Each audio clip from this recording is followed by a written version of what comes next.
Well, hello mga kamuha. So, ayan ang aking mga tools na gagamitin sa paggawa ng gum paste flowers. Kailangan gawin ng early on para mag-dried up pa siya. Kasi kailangan mag-dried up at saka para hindi nag-aapura pagka decorate na ang cake. So, ayan, from this to this. Ayan, mga leaves.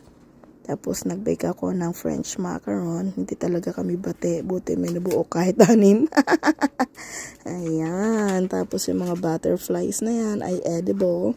Itong mga balls na to hindi edible. Tapos, may mga sprinkles din na gold na edible. Ayan.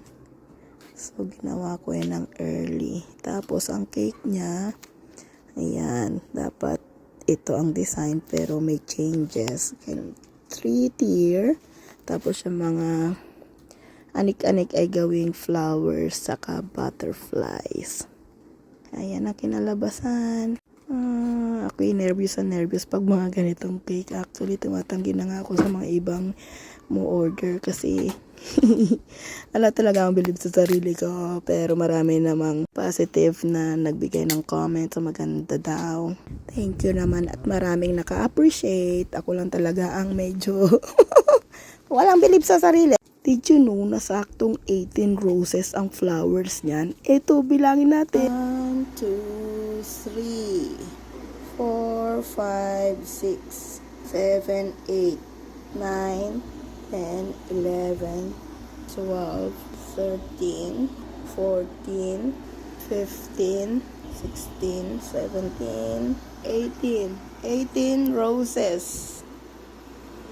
in this cake. Kasi 18th birthday Sarah. At syempre, hindi pwedeng walang ambag ang aking jowa arts dyan. Ayan. Kailangan niyang gawin ng box para kumasya ang cake. Tada! Nervous din si Jowa Arts eh. Ito, di-deliver na niya. Step.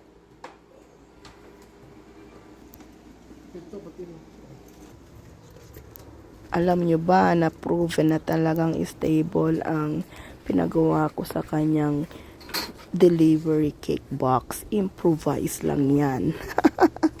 Nakailang deliveries na kami niyan. Pero kahit na stable siya, ako'y may kaba pa rin syempre, no?